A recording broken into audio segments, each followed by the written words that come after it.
A principios de la década de los 90 se creó un nuevo periódico en Cataluña, El Observador de la Actualidad, El Observador, que fue visto desde el principio como un proyecto del puyolismo, de la Generalitat de don Jordi Pujol, para bloquear la influencia de La Vanguardia, que consideraban que estaba cada vez más cerca del PSC por tener como director al socialista don Joan Tapia. El propietario de El Observador era el señor Prenafeta, que había sido secretario personal de Jordi Pujol. El Observador lo impulsa Lluís Prenafeta, que era la mano derecha de Pujol, para, digamos, competir con La Vanguardia y conseguir ocupar ese espacio dentro de la prensa de Barcelona. Pero el promotor, el que lanzó el diario, etcétera, fue Prenafeta. Era un hombre que había estado durante 10 años secretario general con el presidente Jordi Pujol, pero tenía una idea propia de cómo se tenían que hacer las cosas, evidentemente. Y entonces, cuando él acabó su etapa política, decidió que él quería intentar impulsar un diario diferente, un diario que no fuera ni el periódico ni La Vanguardia. Aunque curiosamente, Antonio Asensio formó parte del primer accionariado del Observador. Sí. El Observador tenía como director a don Alfons Quintà, el periodista al que Pujol había nombrado primer director de TV3. Y la política de contratar sargentos en funciones de general la ha seguido desde el primer día la Generalidad, primando la obediencia, el verticalismo y no la capacidad. Eso lo sabemos todos. Alfons Quintà era una persona muy sui generis, digamos, una persona que fue también el primer director de TV3. Bueno, él era muy crítico con el caso Banca Catalana, hasta que dejó de serlo. Siempre se le atribuía una frase, él decía que él valía más por lo que callaba que por lo que escribía. Creo que eso te define bien cómo se pudo pasar del país a TV3. Alfons Quintà era un personaje muy complicado, psicológicamente, profesionalmente, mentalmente, muy complicado. El final no és una excepció del recorrido de su vida. Continuen investigant les circumstàncies que envolten la mort d'Alfons Quintà, que ahir es va suïcidar després de matar la seva parella d'un tret amb una escopeta. Al lloc dels fets hi va deixar una nota on s'explicava que s'estaven separant.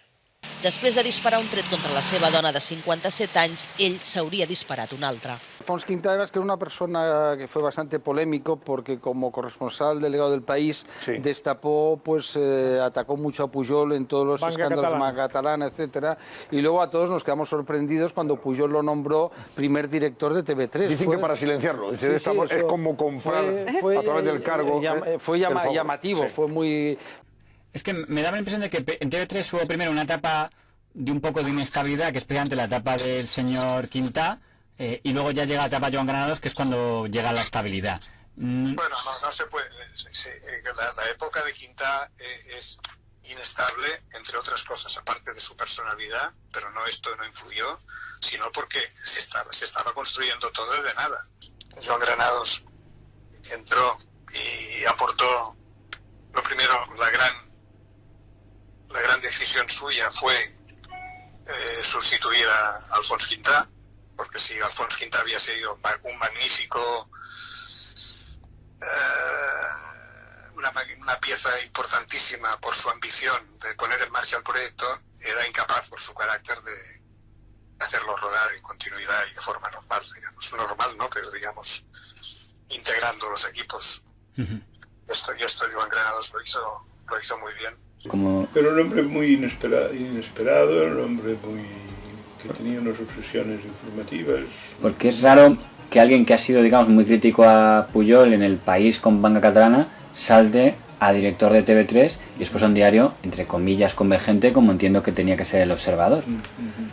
El Observador, solo te diré una cosa, que el 26 de julio de 1992, al día siguiente de las Olimpiadas, vamos, se inauguran las Olimpiadas hoy, ¿no? Los Juegos Olímpicos se inauguran hoy, día Santiago. Al día siguiente no abrió con los Juegos Olímpicos. Abrió con un escándalo del PSC, el Llobregat y unos de esos. ¿Qué quiero decirte con esto? Que era un diario en contra del PSOE, en contra del PSC, ¿no? Básicamente. ¿Y no funcionó? No funcionó, no funcionó porque normalmente un diario, si sale contra algo, contra alguien, no suele ir bien, ¿no? Era un personaje muy complicado. Se fue porque el diario no funcionaba como él le había ido explicando durante meses y meses y meses al editor. Él decía que sería un éxito, que sería lo mejor del mundo, y al cabo de 15 días o de un mes el Observador está vendiendo 3.000 ejemplares. Se daba la circunstancia de que apoyando el Observador había 2 exdirectivos de La Vanguardia que habían sido despedidos del Grupo Godó por considerarse que estaban actuando de manera incorrecta con la empresa. Alberto Garrofe era un abogado absolutamente mafioso, el creador de toda la operación Lobo. El señor Fajardo lo ficha el señor Prenafeta para montar un diario de la competencia de La Vanguardia que se llamó El Observador. 10 de octubre de 1991. El conde de Godó destituye fulminantemente a toda la cúpula de la editora del diario La Vanguardia. Entre los despedidos se encontraban don Alberto Garrofe, consejero delegado de Antena 3 Televisión, y don Carlos Fajardo, presidente de la editora. Se les conminó a que recogieran todos sus objetos personales ese mismo día y a que abandonaran de inmediato la sede de la empresa. A la salida, los servicios de seguridad les cachearon y revisaron todos sus bultos para asegurarse de que no se llevaran nada. Aquel humillante trato contra los exdirectivos era algo sorprendente, habida cuenta de que tanto don Carlos Fajardo como don Alberto Garrofe habían sido hasta entonces auténticas sombras del conde de Godó. El motivo del despido es que el señor Fajardo y su grupo estaban colaborando con la aparición de un nuevo periódico de implantación catalana. Nombres como Garrofeo, Fajardo... Bueno, Garrofe y Fajardo son personas que eran personas del grupo Godó, claro. Pero estamos hablando de servicios jurídicos y empresariales, ¿no? No se metían nada en lo que era Antena 3. No tenía nada de concreto. Eran representantes ambos en el Consejo de Antena 3 de radio en defensa de los intereses de La Vanguardia.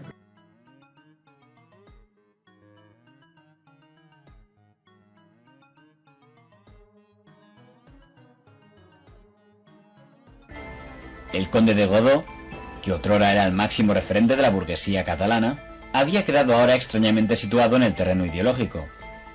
Antena 3 Radio y Antena 3 Televisión, dirigidas por don Manuel Martín Ferrán, mantenían una posición más bien próxima al Partido Popular. Que el periódico La Vanguardia, dirigida por el socialista don Joan Tapia, mantenía una política afín al gobierno felipista.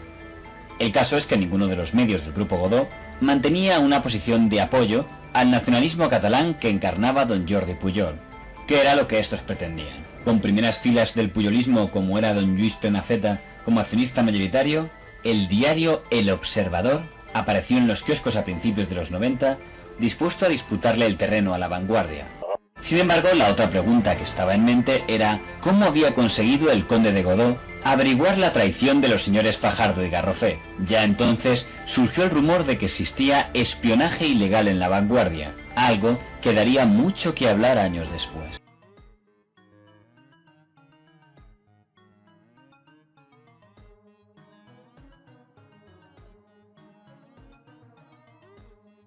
Creo que lo que pasó es que el señor Fajardo y el señor Garrofe salieron de primero salió el señor Garrofe, que era un abogado externo, y había sido consejero de Antena 3 de televisión y en Antena 3 de radio en representación del Grupo Godó, pero no estaba en La Vanguardia, digamos, y el señor Fajardo sí, el señor Fajardo era el gerente de La Vanguardia.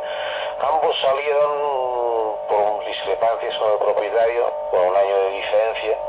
Y yo creo que lo que pasó es que después cuando salieron, pues el grupo del Observador los conectó, porque eran personas con cierta experiencia en prensa y conocían la prensa de Barcelona. No creo que mientras estuvieran en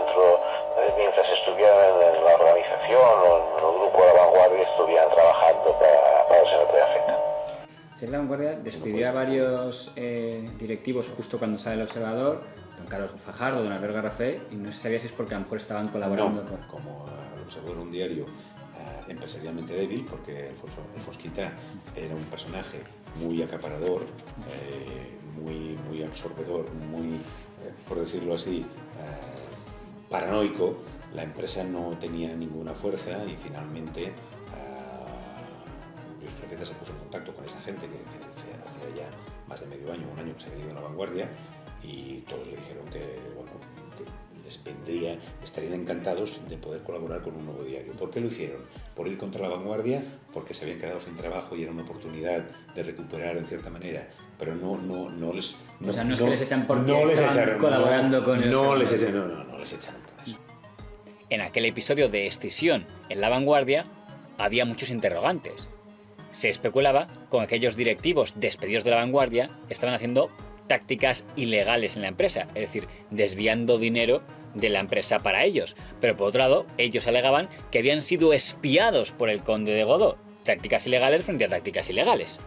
Bueno, pero... Y en el caso de esas personas directivas, ¿era porque estaban más cerca de la Generalitat, Fajardo? Bueno, porque yo creo que porque no fueron fieles. Yo no voy a decir más, no voy a decir porque no fueron fieles a la casa, no. Había un caso claro de deslealtad, o sea, la figura, digamos, que llevaba la compañía, ¿no? Había comprado un edificio, por este edificio, si costaba, no sé, 100 millones, le hizo pagar al conde Godó 300, de pesetas, estaba en pesetas. Godó sabe que está pasando algo raro. Y un día, estando hablando con Antonio Herrero en Madrid, Antonio Herrero trabajaba para Antena 3, le dijo, ¿qué te pasa? Le vio muy preocupado, le dijo, es que creo que me están robando, y son mi gente de confianza. Entonces le dijo, no te preocupes, yo mañana te envío a un agente. Resulta que era el Lobo, que había sido un confidente de la policía, un hombre infiltrado en ETA. Al final, el Observador cerraría sin lograr hacer sombra real de La Vanguardia. Eso sí, molestó lo suficiente La Vanguardia como para que publicaran en portada de un medio del Grupo Godó las subvenciones que la Generalitat daba a este periódico a pesar de editarse en castellano.